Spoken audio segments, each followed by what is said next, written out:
Hello, my dear students, parents and friends. Welcome to my channel. This is समस्या तेलुगु. आज के हमारे మధుర వచనములు इस लेसन का हम तात्पर्यमुలు यानी भावालु आज की क्लास में पढ़ेंगे. मैं इससे पहले के वीडियो में ये पोएमा आपको समझाया था. अभी आपकी क्लास में इस पोएम के भावमा तात्पर्यमा या समरीज में आपको सुनाने वाला हूँ. चलिए फर्स्ट पोएम में पढ़ के बताता हूँ, उसके बाद में फिर इसका మీనింగ్ బతాతుంగా. తన ఎండు తల్లిదండ్రులు పనిచిన పని చెయ్యడేని పలుకెడల్ జే కొనడేని వాడు తనయుండనబడునే पितृधनमुन करभुंडगुने.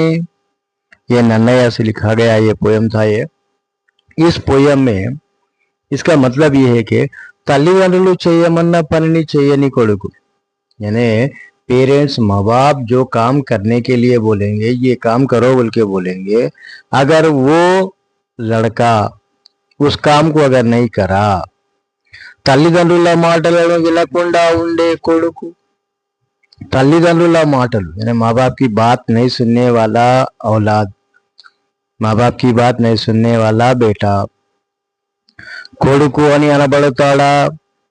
वो बेटा कहलाता क्या? अंटे అనబడడు. वो बेटा कहलाने के लायक नहीं है. వాడు సరైన కొడుకు కాదు. वो सही बेटा नहीं हो सकता, नहीं होता. అట్లాంటి వాడు తల్లి తండ్రి సంపాదించిన ధనానికి వారసుడు కాడు అని భావం.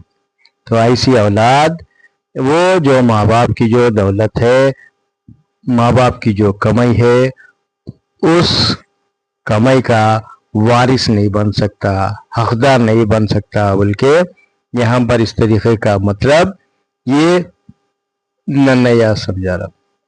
उसके बाद में नेक्स्ट हमारे पास सेकंड पोयम है.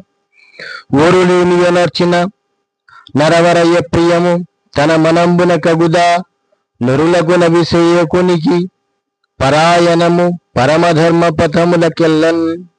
ये తిక్కన से लिखा गया है ये पोयम है.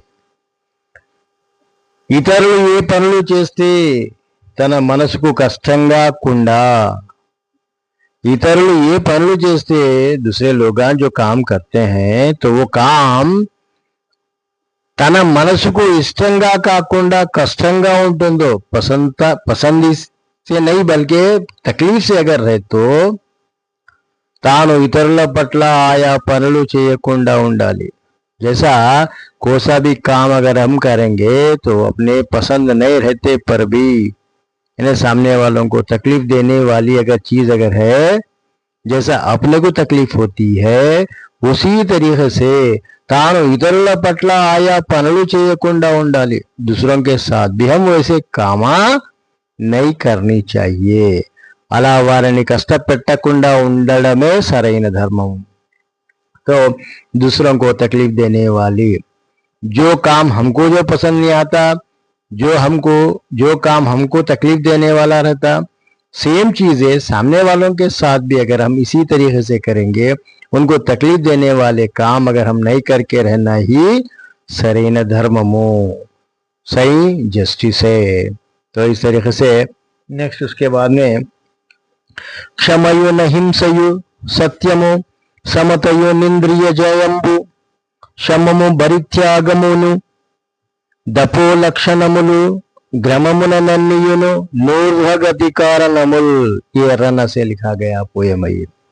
तो हमारे पास नन्नया, तिक्कना, ये रना, ये तीन लोगों को ये तेलुगु में कवि त्रयम बोलते. त्रयम का मतलब है थ्री मेंबर्स. कवि माने पोएट. पोएट के थ्री मेंबर्स को नन्नया, तिक्कना, रना, ये तीनों को मिला के कवि त्रयम बोल के बोलते.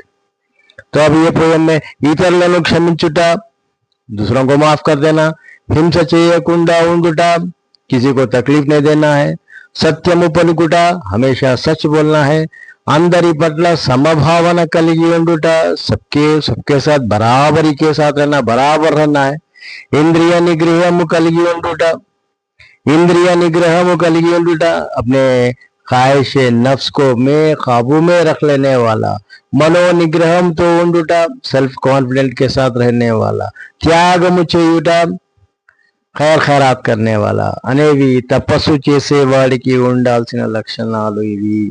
ये तमाम चीजें एक वॉइस PIOUS పాయిస్ बंदे के కాబిల్ క్వాలిటీస్ అయ్యే.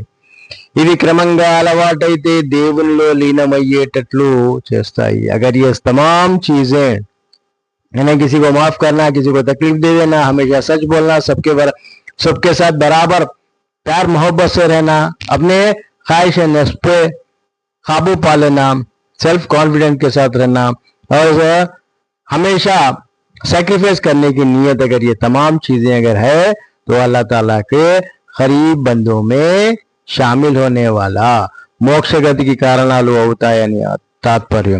आने वाले दिनों में अल्लाह ताला के पास भी जन्नत में दाखिल होने वाले रहते हैं बोल के बोलने का मतलब यहाँ पर इस तरीके से हम इस पोएम का इसका मतलब इस तरीके से हमने आपको यहाँ पर समझाए. ये वीडियो आप तमाम लोगों को अच्छी तरीके से समझ में आई होगी. चलिए फिर समस्या तेलुगु चैनल को लाइक करिए, शेयर करिए, सब्सक्राइब करिए, एक प्यारा सा कमेंट भी लिखिए. कमेंट लिखने में, लाइक करने में कंजूसी मत करिए. फिर मिलते हैं एक 9th class second language Telugu के नेक्स्ट और एक ये मधुर वचन हम लोग पार्ट 4 में दोबारा आप लोगों के साथ मुलाकात करेंगे. तब तक के लिए दीजिए समस्या को इजाजत. Thank you for watching.